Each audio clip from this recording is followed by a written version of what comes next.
Welcome to Basketball Talk Pro. I'm Ron Ekker. In these videos, I have talked quite a bit about a part of the monk system that I refer to as the third element. The third element, which, as we know and we've talked about in these videos, is when a play breaks down, fast break fails, sometimes when teams don't run a play, or it can be run within the monk offense as a set offense. The third element is dependent upon improvisation. Players going on their own. Players doing things that they kind of make up as they go along. To a lot of people, that the fear of that is chaos. A group not just running around doing whatever they want to do. Some, like myself, I call it freelance. Different than the other things, movement offense or passing game. But to me, freelance is different. However, and all basketball players can improvise, but the tendency is for that improvisation to be singular, one-on-one of some kind, either clear out, isolation, post up, once in a while a random screen and roll, but still it isn't group improvisation. 5 men improvising at the same time. That takes coordination. It takes coaching to be able to separate the line from telling players what to do, to show them how to do it in a way that they can still have teamwork. It's group, in my opinion, group improvisation. We do that with some very simple rules that the players can learn and will learn in time, and by staying within those rules, they have the freedom to do whatever they want to, but by the rules help them to stay together as a team and not turn this into a one-man play or a two-man play. But there is another form of improvisation that is very teamwork oriented. Many of you, probably most of you, run plays, and so do we. Within the monk system, we have some set offenses that we call under the term cut. We have a cut 1, cut 2. We have a couple other aspects of it,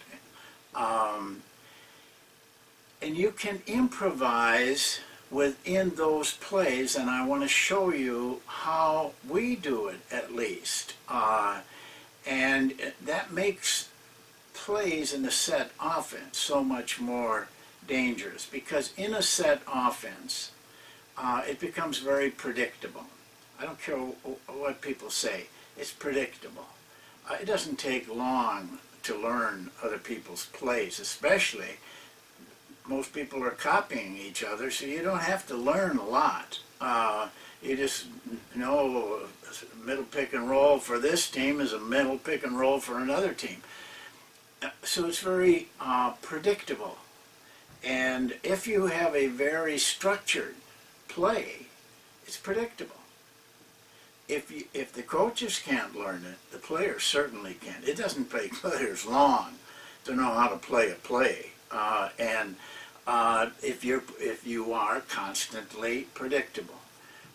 So I'm going to talk to you today about running your same plays, though two-man plays don't work with what I'm talking about, but I'm talking about a team play, and I'm talking about being able to improvise as a team within that team play. I have to use our set offense, which is the one I've shown you, is cut 1. Cut 2 is in the book. Automatic is in the book. And there's another aspect of improvising that I'll show you that I don't think is in the book, because I don't want you to go too far, too quick. I think learning to improvise is like, English 101, English 102, and English 103. You have to do 101 first, and then 102 and 101 before you can do 103. What we're talking about is the same thing. We can advance, but today I'm just going to show you some simple things where we can improvise, and you could adjust it to what you want to do within the play and take away that predictability. So I have to go on the board for that. Okay, I'm just going to review first of all cut 1, because some of you may not have seen it. It's somewhere in the archives. I did it not too long ago. But let's just review it. Cut 1 starts with a 2-guard front, 2 wingmen, and a high post man. It's very simple. 1 hits 4, and he cuts through. This is a good cut. Doesn't necessarily have to use the screen here, but he can. Then he goes and hangs in this lane a little bit. This takes place, this little screen by 5, getting 2 free so that the pass can be made back. Once the ball gets here, our 3-man goes down and sets a pretty loose screen. He uses it to come out here so he's able to catch a pass. Soon as that happens, no delay, he goes over and sets a screen on the other side of the lane. Now it looks like this. 2 has the ball, 5 is on the lane, 3 has set this screen, and this is the screen right here. 1 is here. 2 usually has to take a couple dribbles and time it in here to hit 1.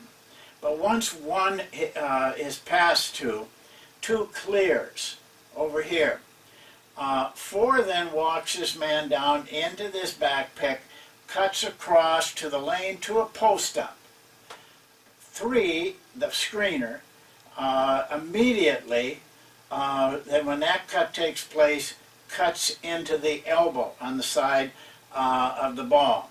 5, who goes down the lane to pick up anybody coming up to help on this, then clears across to the weak side lane. So now, very simple.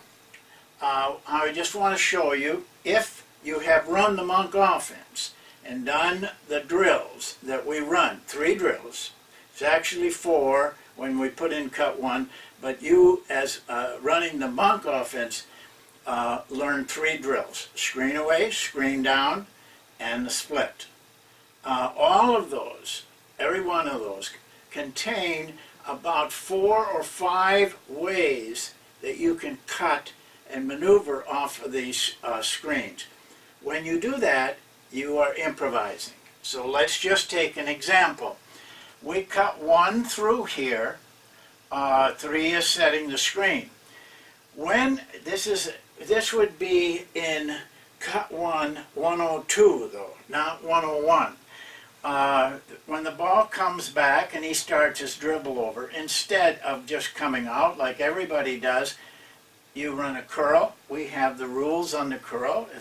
If it's a curl, the 3-man would pop. Now, if they're playing this play at all, this gets pretty easy to get a ball into this man cutting. But if not, then we still are set. He just goes across and sets the screen. 3 comes out. They've just reversed. Just a simple little curl off of that. But he can also use a back step. Back cut off of this. 3 would pop out, and we could stay with in our offense. That's an improvisation, and that is something the players pick up on their own. You know, as you've heard me say many times, I never tell players to read the defense. By the time you read the defense, it's too slow. I say feel the defense. Allow yourself to go by feel. You won't be wrong, but it's much more instinctive. It's much quicker, much more effective. So don't be sitting in there looking how the guy is playing. Just, if you think he's playing one way, just do it. You feel that, and you can, if you allow yourself to. But here, now, if we don't do that, then this guy now is coming to the post-up. We're coming to the elbow here. Now we have 3 at the elbow. 5 and 2 are spread out over here, which is very important. Let's say you hit 3. Then you go, according to the play, you go down and set this screen. This opens up all kinds of improvisation possibilities. He can curl, he can flare, he can come out, he can back cut. This guy can slip the screen. Always, whatever the cutter does, the screener is doing something opposite. That's also improvisation. It becomes unpredictable to the defense. Now, if he were to pass down here, that's a split, and all of the stunts off of the split can be used.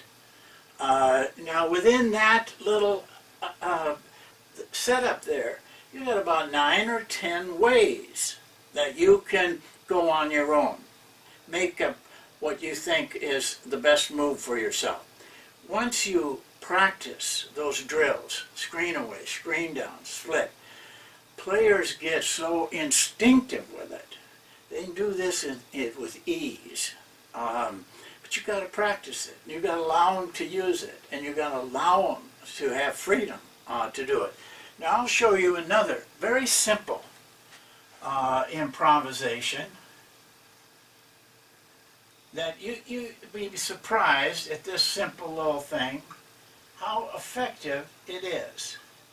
Some people use it right now, but I'm surprised more people don't use it. All this is, we call it an exchange. I think I'm going to spell this right, I hope so. On my head, I only got a master's degree, so I'm not that smart. But 1 dribbles at 4. Comes back, gets a hand back. He dribbles out to this position. When they see this, they exchange. Okay, very simple. But now all of a sudden, without changing your play, you got guys in different, now you got a 4-man hitting this guy and cutting through. You got a 3-man out here, you got a 2. You're going to end up in this play with the 1-man setting the screen. I mean the 1-man going to set the screen, and a guard cutting off of that back screen. And you got these guys, mixed up in that play. So all you've done is change positions. But to the defense, they have a new defensive thing that they have to work with. That little thing is very effective. Also, off of this, you can use improvisation. For example, he's dribbling at him. If that guy tries to get over the top, he makes a back cut. Or he can hand off and he can kind of slip that screen, go to the basket. So there's different things within the one little simple play, cut 1. Now, if I were to have you as players, 103 is a little bit more complex, but not difficult. I've never found it difficult. But let me draw this up. I'll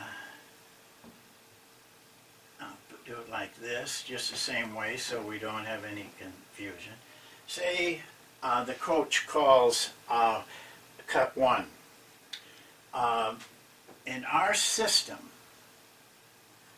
the players have freedom to change the play from whatever is called to something else. So here, let me show you, though you have not seen this play in our videos, it is in the book. You can look at it. With that little move, we can change cut one to cut two. Cut two is this. He steps out, passes to the high post, and we have two screen downs, like a floppy. It's a little different. And we teach a lot of different ways they can stunt on those things. In fact, they got all their screen down stunts that they can use on both sides. So what they have done is changed cut one to cut two. So the defense is getting ready for cut one. All of a sudden, we're running cut two. And we don't call that. The players determine it by the cut. The rest of the players have to see that and adjust. And surprisingly, I mean, I did this with Chinese players and they just are not used to this kind of freedom. And it's very rigid over there. Coaches, they brought up under a system, a very rigid system. They caught on to it without any trouble. And they caught on to this without any trouble.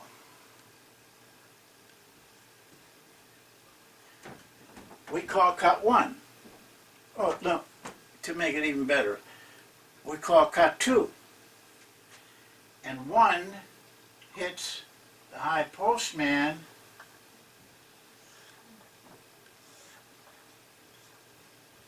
and they're running automatic.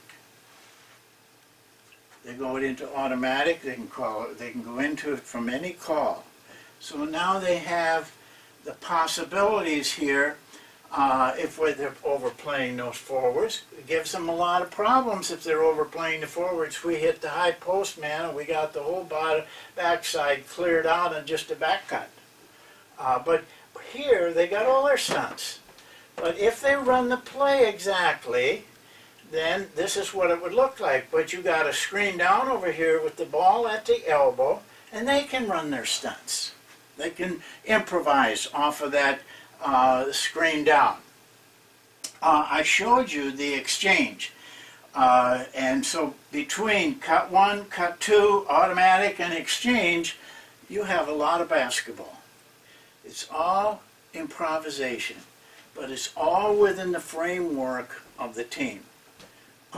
This is 5 men working together. It's a lot harder to defend that than 2 men or 3 men or 1 man. I see, even in college, I watched the NCAAs on Saturday night, and the struggle that the offense is in all the time because of the predictability. It just makes me cringe when I see it. It's just such a, it's like rugby, just a battle physically. This opens everything up. To me, all of this, this is fun. This is, to me, this is art. And it's all fun when these players can do all of these things and do it on their own, but not be wrong. They're doing it within our system, and it puts a lot of pressure onto the defense. Now, you add drives off of that, and you still got more stuff that can be done. But we don't isolate very often. Now, it's down to the end of the game, you want your best players with the ball. Understand that, and we do that. We don't isolate so much, but we do screen rolls at that time, or other things where we try to isolate the ball to the best players, which is, you know, in the last 4 or 5 minutes of the game, something that is wise to do and you should do. So that's what I wanted to show you today. And now we'll just take a minute and get back to my chair so I can finish the discussion. Okay, well, that's showing you on the board some of the things that you can do. I want to talk to you more about this as we go along. It takes a while. You know, it isn't dangerous, though a lot of coaches think it is, because you lose control. You don't really lose control, but you are allowing players to create on their own. Creation is scary for some, because as you see on the quote above this film, when you create, you're committed to the unknown to a certain extent. Within a play, I feel that it's less treacherous for some. You have to learn the mental, as a coach, you have to take the mental approach. You have to learn to be able to allow freedom. For some, it's impossible. There's certain coaches that just have to have that control. There's nothing wrong with that. They've got to take care of that within their own. But I do think that they have to battle some tough odds when the defense knows what you're doing and they're set. So that's it for today, but we'll talk more about this. It's a very interesting part. It's exciting part of offense, in my opinion. So we'll see you next time. Thank you.